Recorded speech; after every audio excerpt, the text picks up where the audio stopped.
What's up, people? This is Who That College Edition with your favorite host, Trill Quet. And today, we got a lot on the table, man. Nice topics. Let's get right into it. We got Who That Colorado Buffalo spring game, man. I was definitely excited for this one and ready to be tuned in, man, because you seen all the hype be built up from last season's failure and this season's success in the portal. So we wanted to see what the Buffaloes may look like next season and how they look so far during the spring. So they had a spring game this week, man. I'm gonna get into the things that need to improve, and then we get into the positives. So, one, next year or this year, even the backup quarterback is a big address. There's no quarterback that's good on that roster other than Shador. There's not a backup that can lead a touchdown drive in a 2-minute drill, can do anything for real but hand the ball off on that roster other than Shador. So they have to find a backup quarterback, not just for this year, but for the future. Because Dion has expressed many, many times how next year and years after next, he's still going to be in Colorado. So Colorado is still going to have that shine and exposure, and the quarterback is the most important role in the team. So they have to find that. Two, they need to find a tight end. The wide receivers, as you can tell, are great, and they're going to lead the passing game, but having a security blanket is like the best. That's the biggest thing a quarterback needs. Every quarterback needs a security blanket, and Colorado don't have that. They lost the tight end from Cincinnati that transferred in. He has transferred out, so the tight end is a big thing they need to address in the transfer portal, and I think they still need to address the linebacker group. The linebackers are looked at okay, but they haven't really impressed me too much. Even in the spring game, they wasn't like at that. Every great defense on any level has that great linebacker that lead the group, that call out everything. Most of their great leaders on their team are in the secondary, like Cameron Craig or Shiloh, or Travis, and they're all in the secondary. So they need that great linebacker to lead, you know what I'm saying, that great defense, to be that signal caller on with that green dot. Now let's get into the positives, man. The positives, man. I was very impressed by a good amount of things. These are top three things that I feel Colorado has improved on. One, the O line is night and day. You can tell the O line have became so much better. You can tell they've recruited their butts off. They've brought in a lot of great new recruits and a whole new fresh five starting O line, and he looked a lot better. Shador pocket was clean, and if he needed to roll out, he was able to actually roll out instead of being rushed out. There's a difference. Two, this wide receiver core is crazy. They have the best receiver core in the country. I'm sorry. I'm not biased, but they have the best receiver core in the country. What? LeJontay Wester transferred from FIU. Jimmy Horn, he's been there last year. Omarion Miller, his development and growth this year is going to be insane. Of course, Travis, and we got Will Shepard, who didn't play in the spring game. Like, that core is crazy. Got speed, size, agility, jump ball ability, run out the catch ability. Like, talk to me. Ain't no core better than Colorado's right now. It's the best receiver core in football, and that's so great and so much positive to Shador. And three, man, Pat Sherman, man, was a big improvement. Pat Sherman was a big improvement from last year's offensive coordinator. Like, the way to disguise a bad O-line is with quick game. Quick game. You seen Shador getting the ball out of his hands in 2 seconds at the most the entire spring game. There wasn't many routes developed down the field, and that's fine. Getting the ball out quick is the easiest way to disguise a bad O-line. So this year, even if the O-line isn't, you know what I'm saying, as great as we hope or wish, Pat Sherman play calling being so quick and him expressing to Shador to get the ball out quick is going to be big. The routes and the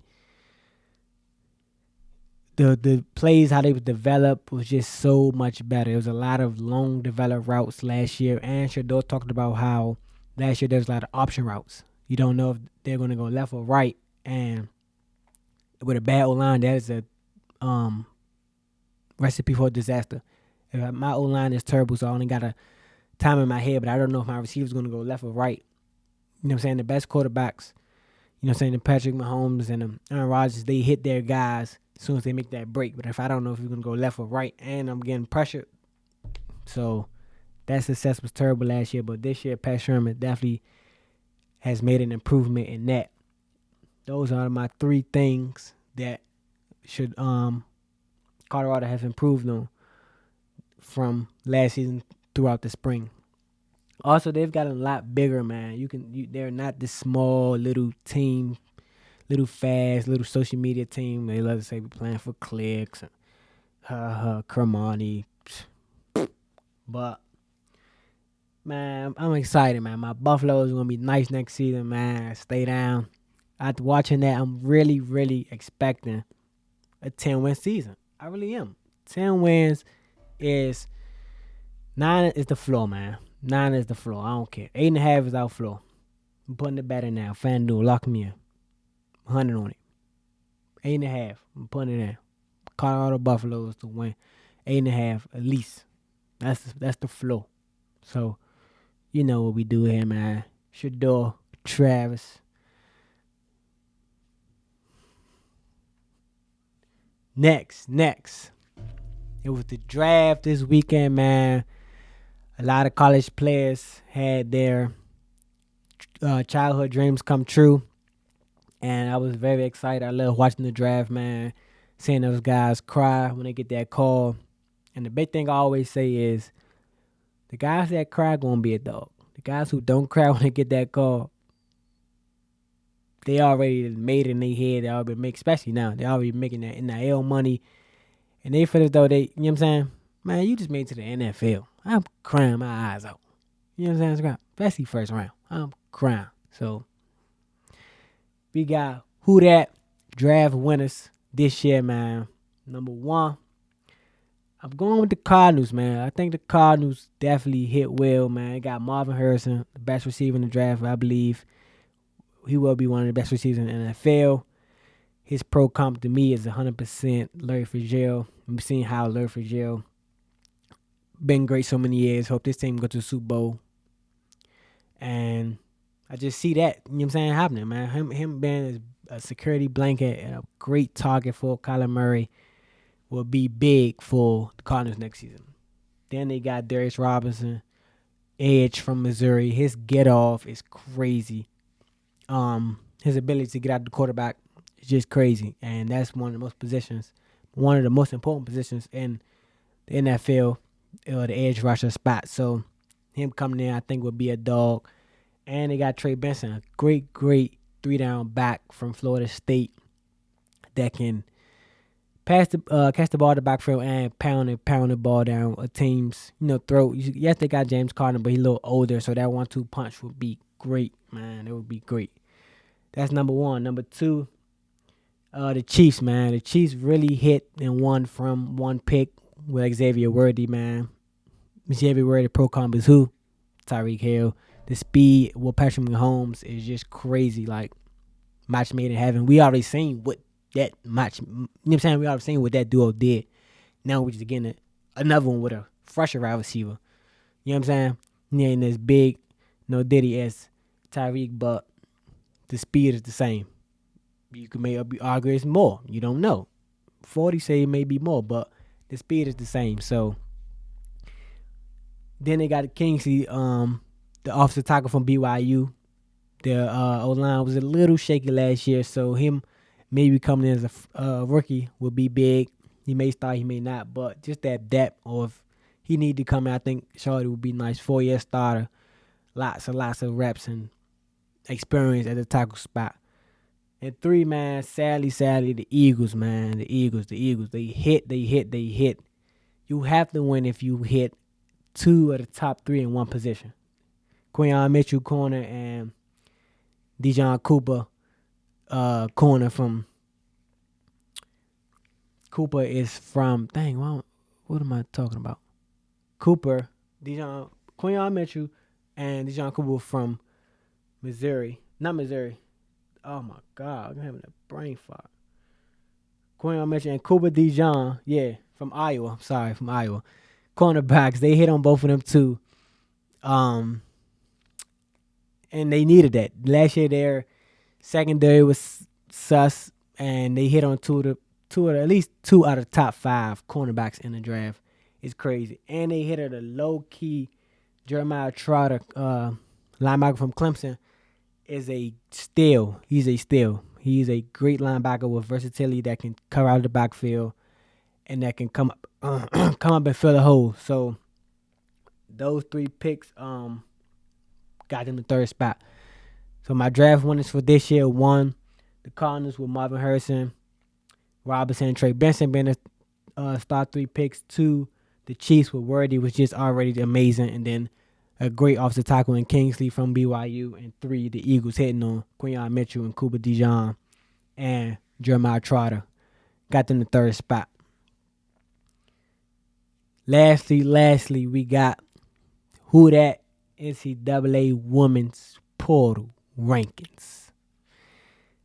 The portal has been going well for some college women's basketball teams, and we got a big transfer last couple nights ago, and they won it from just this one transfer, and that is USC with the transfer of Kiki Afrin, forward from Stanford. She is widely recognized as the number 1, number 2 pick next year's draft. So her pairing up with freshman sensation Juju Watkins is insane. That is Kobe and Jordan. I'm sorry, Kobe and Shaq duo. So they have to be number 1, right? Kobe and Jordan, Kobe and Shaq won 3 straight. So what you think Juju and Ephraim about to do? Get them one. 2, LSU. The guard play was a big need they had last season, and we can see that badly. Yes, Flau'jae is a guard. Yes, she was great, but the point guard, specifically, was a big need for my girls. And they added 3 new guards. One averaging 12, and the other averaging 15, and one was ACC Freshman of the Year. And they also added some more depth at the forward spot with a forward. She's 6'5" from Kentucky, I think. And they added some great depth, man. The point guard position was a big need. Adding those 2 girls, one from Miami, was a big, and I think she will be a big key since LSU's success next year. And 3, Ohio State, AJ Petty from Kentucky. She has 14 and 10, and Chauncey Gray, Oregon, guard, averaged 14 and 3. And both of those girls are ready to peak. Like last season, we got a glimpse of what they can really be. So them 2 coming together on a good Ohio State team at their peak when they're ready to, explode and blow up is big, and it's going to be a key, to Ohio State's success next season.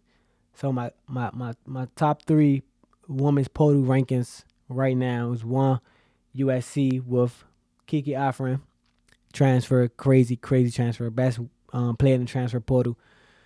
And whatever school she went to would have been number 1, but her pairing up with Juju was 100% reason why she's number 1. 2, LSU, adding the guards. 2 of that 3 guards averaged double points last season. Got them at 2. And 3, AJ Petty and Chance Gray peaking at the right time, man. They're peaking. They're ready to, explode and become themselves and really reach their full potential. Got Ohio State the 3rd spot in the portal rankings right now. It may change. In a couple months. It may change end of this week. You know what I'm saying? We know how the portal is and how crazy it is. So definitely be on the lookout for the portal. Keep the portal stuff, notifications on your phone if you if you into the portal. A lot of people don't like the portal, but it gives, it gives teams. It gives kids chances to better themselves and maybe to become something. You know what I'm saying? I like the portal personally because I think it puts the ball 100% in the kids' court. You know what I'm saying? If a kid don't think they are being played well or used well or that they can get more NIL money, you got a chance. You know what I'm saying? Back then you didn't have a chance, man, or you didn't want to sit out a year because you're gonna only get older or you may lose a step. But now, man, the portal gives the kids 100% chance to do whatever they want, and I believe it makes the college recruiters recruit for this year or for next year. You know what I'm saying? Like you can't recruit a kid this year, but in the back of your mind, man, I don't really think he gonna play for 3 more years. What? No, he gone, man. You gotta recruit. Them kids gonna leave. You gotta recruit for this year, at most for next year. No, you know what I'm saying? You recruiting kids just so that Alabama won't get the most recruits. You know what I'm saying? Like Ohio State will try to recruit, get all the 5 stars just so Alabama won't get them. But you know what I'm saying? You can't play all the 5 stars. So you just recruit so other teams won't try to get them. No, now you got to recruit so you can actually play these kids and so they could be at your program. You know what I'm saying? Because each program, maybe you have a 2-year at most span to win because your team going to be maybe a lot different than next season. So I like the portal, man. I personally like it and wish, shoot, man, when I had came out 2018, it was the portal. I would have, you know what I'm saying? It was a nice little portal, but the NILs wasn't hitting like they are now. I think I would have got me a little something, at least about 10,000. Which I think we about 10 scrap. At least about 10 from the NIL, little 10 racks. I ain't saying I would have been like shit doing them, but something. You know what I'm saying? But that's all I had, man. I'm gonna be having some big top 5 lists while we wait for college football to come back on. A few more spring games. So those would be a few more topics, but some big lists coming, some top 5 wide receivers next year, some maybe top 5 Heisman teams, top 5 teams ever. But y'all know what it is. We watch what? Games and not what? Box scores. I'm your favorite host. I keep it what? 2 things. True, real. Peace.